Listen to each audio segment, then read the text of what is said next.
بسم الله. أيوه. بسم الله الرحمن الرحيم وصلى الله على نبينا محمد وآله وصحبه أجمعين. إن كان هنك على ضمير فصل وأن وفصل إذا أوليته منصوبا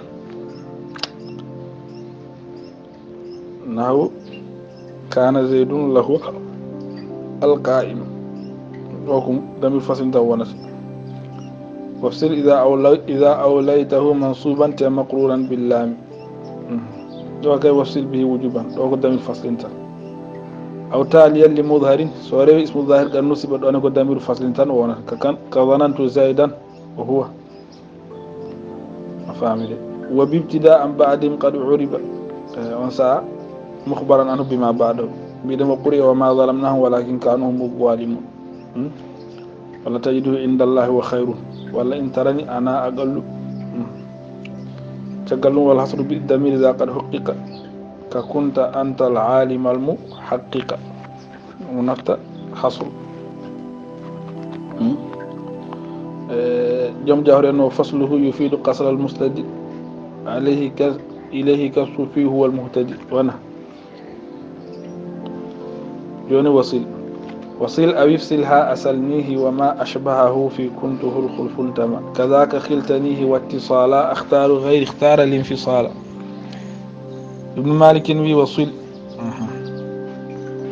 والوصل نظرا إلى الأصل أو يفصل ولا فصل هربا من اتصالين في فضلتين سيل أوكو نظرا إلى الأصل أو يفصل أوكو هربا من اتصالين في فضلتين ونن ها أسلنيه وما أشبهه بمعنى من كل ثاني ضميرين كلا دم ضميراج تأولهما قرون أو أخص وغير مرفوع والعامل فيهما كد غير ناسخ الابتداء توناون ثم رفت إن كان العامل فيه لنن فالوصل أرجه أنه أنلزمكموها فوري أنلزمكم إياها إن يسألكموها ومن الفصل إن الله ملككم إياهم ولو شاء لملكهم إياكم بدأت أعمل فيه وإلا فالفصل أرجه أنه أجبت منه بي إياك ومن الوصل لو أعمل وانا فيل ولا وصل قوله لئن كان حبك لي كاذبا لقد كان حبيك حقا يقينا لقد كان حبيك وقول فلا تطمع بيت اللعن فيها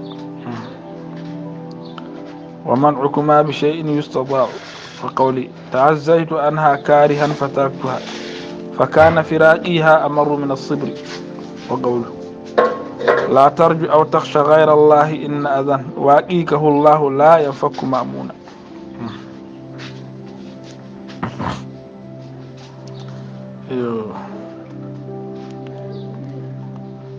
أيوه بسم الله وما أشباه كنا ندير فوف أيوه وصل أو يفصلها أصلنيه وما أشباه في كنته نون الآتي ذكره الخلف انتما كذاك خلتني وما أشبه من كل ثاني ضميرين أولهما أخص وغير مرفوع والعامل فيهما ناسخ للابتداء بيرون باللورة كذاك خلتني في كنت الخلف انتما كذاك خلتني وما أشبه ونبيك واتصالا أختار في البابين تبع للرماني وابن الطراوة لأنه الأصل ومنه أن جاء اتصال إن يكونه فلن تسلط عليه وإلا يكونه فلا خير لك في قتله قال وإن يكونها أو يكون فإنه أخوها غدته أمه بلبانه وقال بلغت صن امرئ طر إخالكه إذ لم تزل لاكتساب الحمد مبتدرا دون واتصالا أختار غيري وهو سيبويه والجمهور اختار الانفصال فيهما لأن الضمير خبر في الأصل فحقه الانفصال. ومنه قوله لئن كان إياه لقد حال بعدنا عن الأهد والإنسان قد يتغير. وقوله أخي حسبتك إياه وقد ملئت إرجاء صدري بالإضغان والإحن. سدم بنينا وقدم الأخص أرض أخص من الضميرين في اتصاله أي وجوبا في باب سلنيه وخلتنيه. أرض أفامد أخص على الأغير الأخص خلافا للمبرد أمي ونحو والداكي. وكثير من القدماء تمسكا بقول عثمان رضي الله عنه أراهم نل باطل الشيطان أراني هم كانوا أراهم ني. بسم الله. وفي اتهادي نون وقدما ما شئت في انفصال وقدما ما شئت في انفصال نحو إن الله ملككم دوديكو ضمير مخاطب هذه إياهم ولو شاء لملكهم أي لملكهم إياكم تنكو غيب هذه.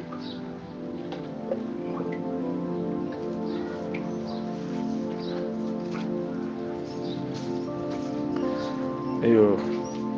وفي اتهاد نون الحال وتند رتبتي وفي اتهاد وفي حال اتهاد الرتبة بأن كان للتكلم أو الخطاب الغيبة دون دي إلزام فصلا. وقد يبيه الغيب فيه في اتهاد الرتبة وصلا غيب أنا دغنا كنون ما اختلاف ما. وقد يبيه الغيب في اتهاد الرتبة وصلا معنى اختلاف للفظ الضميرين بوجه ما دون مع اختلاف لفظ الضميرين بوجه ما كقوله لوجهك في الإحسان بسط وبهجة أنا لهماه وفو أكرم والدي. لوجهك بسط وبهجة في الإحسان أنا لهماه هبني يا سوى دنجلي كفو أكرم والدي. وقولهم العرب هم أحسن الناس وجوها وأنظرهمها. وقولي وما أصاحب من قوم فأخبرهم إلا يزيدهم هبا إليهم.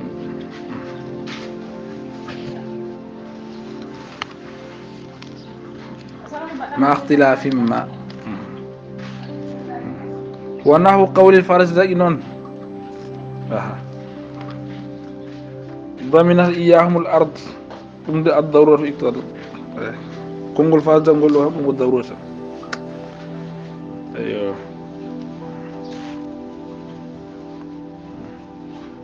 معنى برا دمير فصل تن تو على فوق ودابت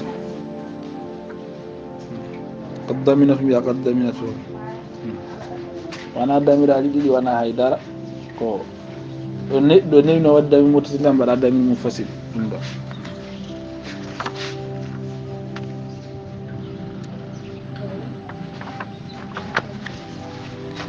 ونحو ضمن إياهم الأرض نكم الضرورة اقتضت. ونحو قول الفرزدق بالباعث الوارث الأموات قد ضمنت إياهم الأرض في دهر الدهارير قد ضمنتهم وقد ضمنت إياهم فهو ضرورة عادت كرم بلا عادت إياك ضرورة. وقبل ياء النفس قد ياء النفس دون غيرها من المضمرات كدبين من الفيل مطلقا واسمه والاسم الفيل لتجيه من الكسرة بلو دندم الكسرة ومن اللبس ولا دندم اللبس بين أمر المخاطبة والمخاطب. أكرمني عسر أكرمي مثواه وبينه وبين الاسم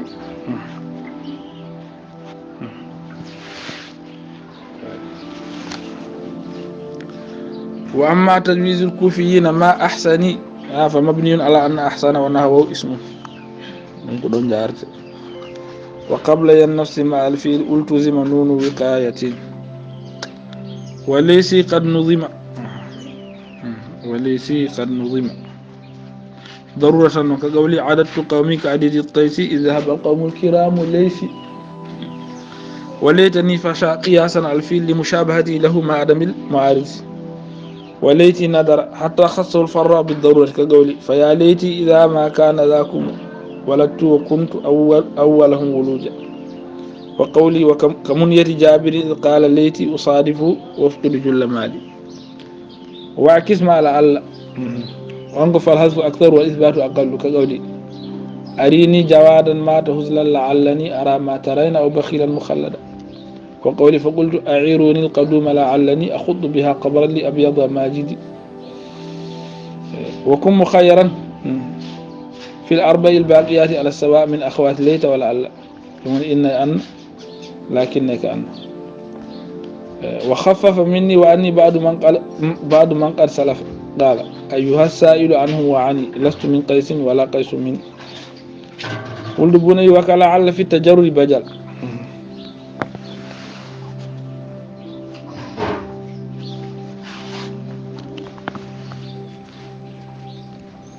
وكلعل في التجرد وغيره بجل تجرد يكون وانا تجرد فوق معناه فاهم تجرد واسع ودل هيود ودل فمد بجل كن في التجرد وغيره وهو بمعنى حسب ومن الكثير قوله على أنني شربت أسود هالكا على بجلي من الشراب على بجل كون من الكثير وأتى أري وبجل أتاك لعل في التجرد هذا قصير وليتي كم أقل من لعلني ليتي بوري فامدو لغة هاي لعلني قوانغ لعلني هاوان كون سيبوري ليتي وأتى بجل أريك لعل في التجرد وغيره وليتي أقل من لعلني وهي التي وكان قنون الوقاية كان قون أن أبقيت مكردا في فليني ساوي النساء فليني قنون الوقاية دي نون نسوة ممتع النساء أكرمني وهي التي أبقيت في فليني وقيل بالعكس يا على قنون الوقاية إتان النسوة بغير ميني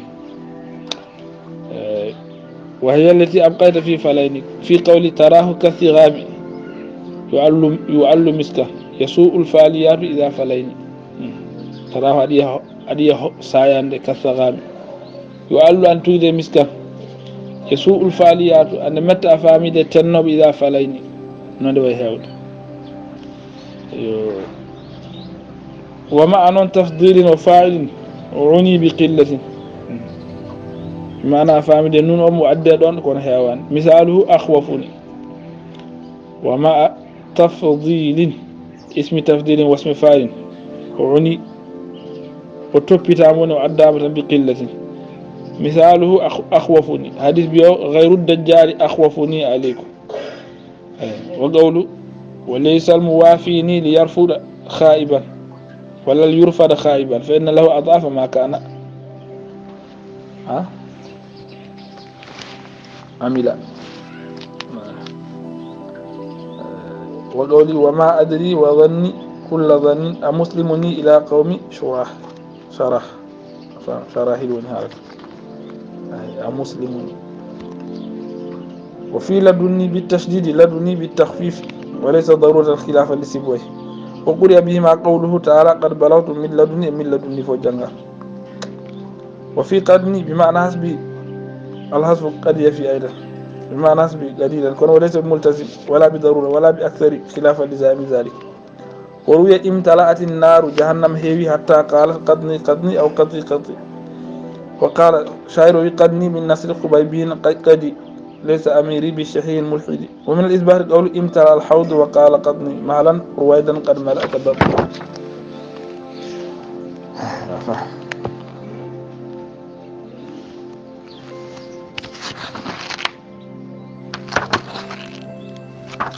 وإنما لهقت من وما بعدها سايو جنبي ما بعد محافظة من عني وما بعدها وإنما لهقت من وما بعدها محافظة للبناء على السكون ولذا امتنعت فيما عدا ذلك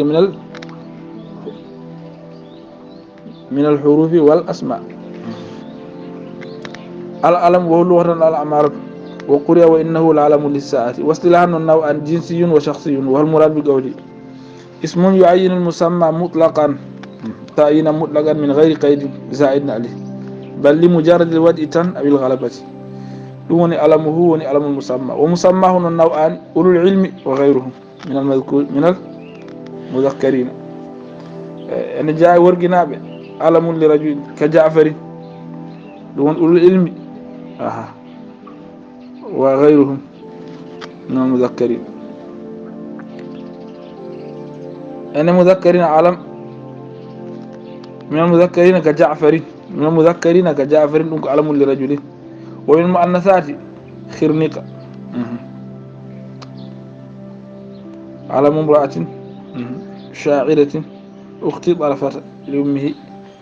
وغيره مما يؤلف من الحيوان وغيره. وقرن ما يؤلف من القبائل. وعدن من البلاد. ولاحق من الخيل. وشضغم من الإبل نحو شضغم فعل للنعمان بن المنذر. وهيلة من الغنم. وواشق من الكلاب.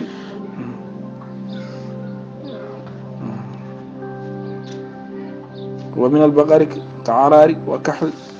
والحمير كيعفور والبغال كدلدل ففتن.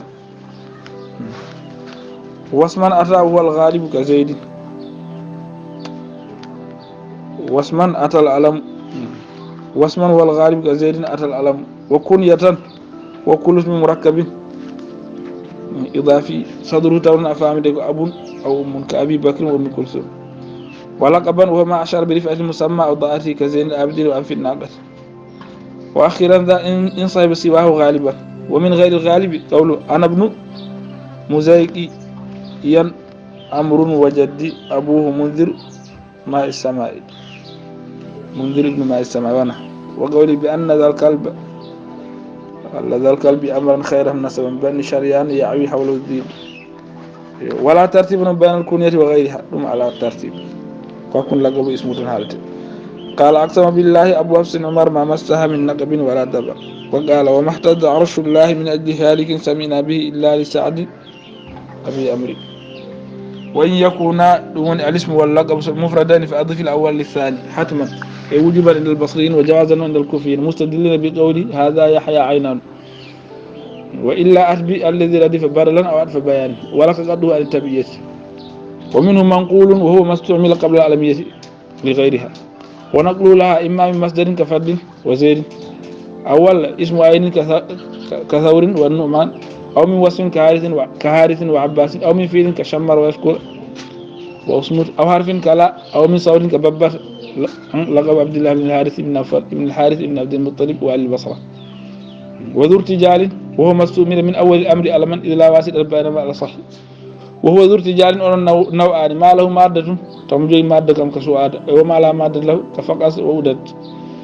وجملة فعلية كان أو اسمية فعلية كان أو اسمية كزيد منطلق وليس مسموع إنه جملة اسمين هناك ولكنهم قاسوه. وحكمها عليه حكاية كقولي نبئت أخوالي بني يزيد ظلما علينا لهم فديد. وربما أضيف صدرها إلى عجزها إن كان ظاهرا. وأجازوا قمتا على التنوين. وما بمسجد وهو كل اسمين نزل ثانيهما من الأول منزلة التانيث بما قبله. وما ركب مسجد ذا إن تم بغير وجه أورب إيراب ما لا صرف على عجوزه ويفتح أوله إن كان إلا إن كان يعن فيسكن كما أدي كريب وقال قال وإلا فلا. فهم ذا إن بغير وجه تم أورب إيراب ما لا ينصرف على عجوزه ويفتح أوله إلا إن كان يعن فيسكن كما أدي كريب وقال قال وإلا ستيوانا يعن ويفتح النوير. وشاء في الأعلام المركبة كنية النون وغير كنية نساريها ذو الإضافة. وكل اسمين نزل ثانيهما من الأول منزلة التنوين مما قبله. وحكمه نون يعور مركب الإضافي أن يجرى الأول بحسب الأوامر ويجر الثاني بالإضافة كعبد شمس وأبي قحافة. ووضعوا لبعض الأجناس لا كل هذه علما هو اسم يؤيد مسماه تعيين ذي الأداة الجنسية أو الحضورية. وهذا العلم كعلم الأشخاص لفظا من جهة الأحكام اللفظية لأنه يمتنع من الوى الإضافة أو من الصرف إن كان ذا سبب آخر كالتأنيث في أسامة وزن في بنات أوبر وابن آوى ويبتدأ به ويأتي الحال منه بلا مسوغ فيهما، وهو أعم من جهة المعنى لأنه شائع في جنسه لا يختص به واحد دون آخر. ومسماه هنا 3 أنواع، أحدها والغالب أعيان لا تؤلف ذاتي دينغويتا كالحشرات والسباع، من ذاك أم إريض للأقرب، وأم سلام لأنثى الخنافس، وأبو جيران لذكرها، وأم قشم للأنكبوت، وبنت المطر لدويبة حمراء تخرج غب المطر. وهكذا ذو عالة للثعلب، وأبو الحارث وأسامة للأسد، وذو آلة وأبو جعرس للذيب، وأم غياث للسماء، وذكاء وبرح وبوح للشمس، وبنات نعش للنجوم المعروفة، وبنات مخر للسهائب، وأم حفصة وأم جعفر للدجاجة، وأم مهد للحمامر، وأم أوف للجرادة، وطامر بن طامر للبرغوث، وأم عقبة للقملة. الثاني أم أعيان تؤلف كهيان بن بيان وظل بن ظل وصلعمة بن قلعمة ملوك لمجهول العين والنسب، وابن البروك للذي زوجت أمه وهو كبير.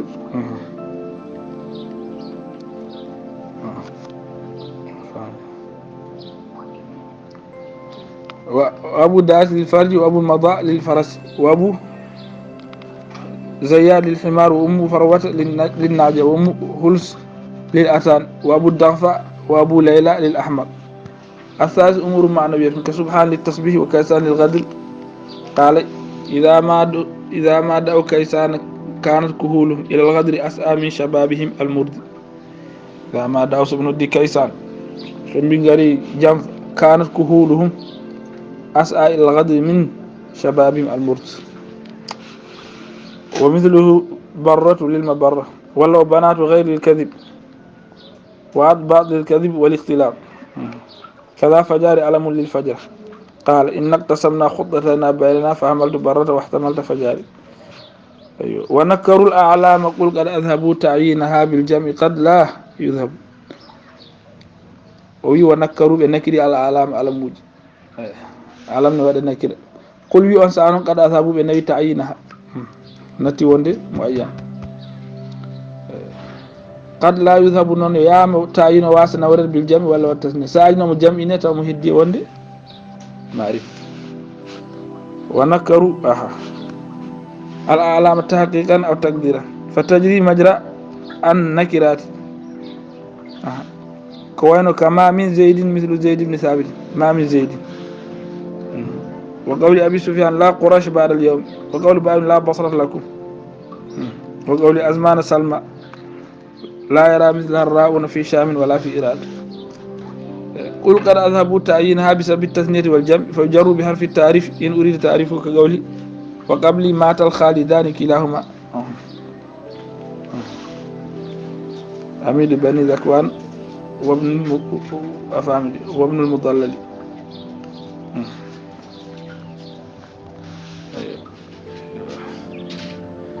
إن أريد تعريفه إلا فلا سموياك تعريفه كقولي رأيت سعودا من شعوب كثيرة فلم ترى أيني مثل سعد بن مالك.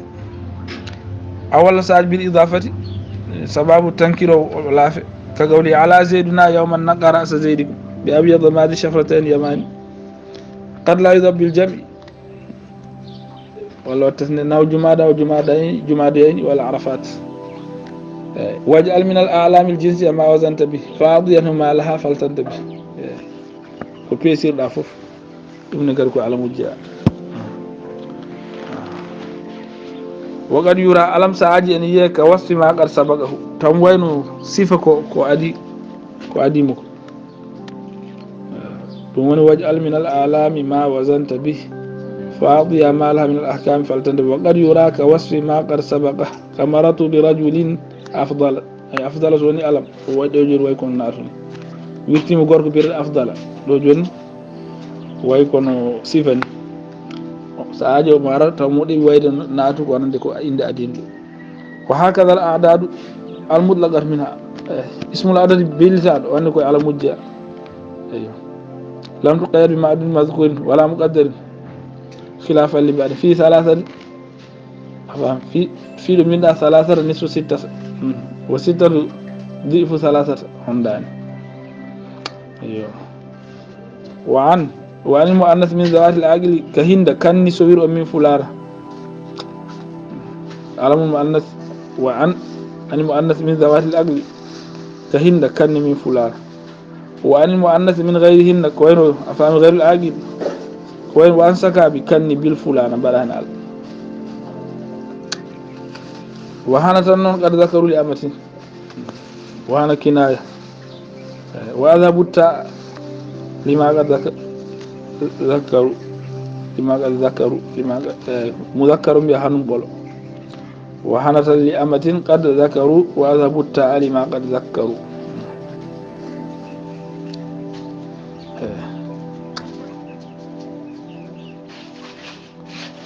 وهنا لأمتين من كل اسم ونوع من كل اسم جنس مؤنث من ذوات العقل كامرأة. وهذا بالتالي ما قد ذكروا كقولي وإذا فلان مات عن أكرمة رفعوا معاوذ فقده بفلان.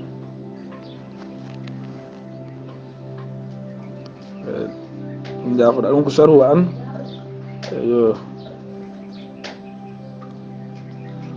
وهنا لأمة قد ذكروا وهذا بالتالي ما قد ذكروا. وقيل لا يقال إلا على الحكاية فلان أوكي نحو يقول يا ليتني اتخذت مع الرسول سبيلا يا ويلتي ليتني لم اتخذ فلان. وقل بقد جامعت بهذا قد حنيت ولا بحديث كيت ذيت. وقل بدل قد جامعت بقد حنيت بدل بأفهمي حديث حدثت بها كيت وافتح من كيت.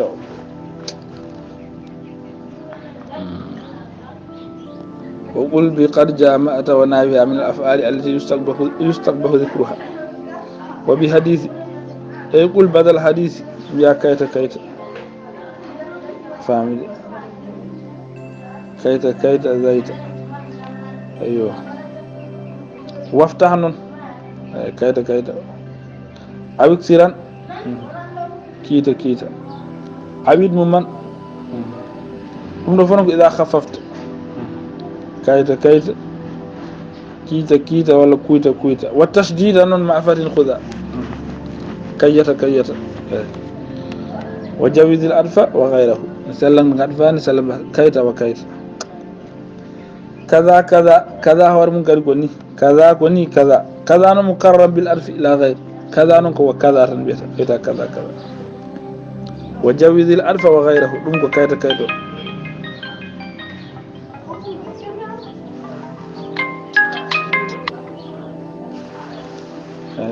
كذا كوني كذا نكو مقرن بالألف على غير.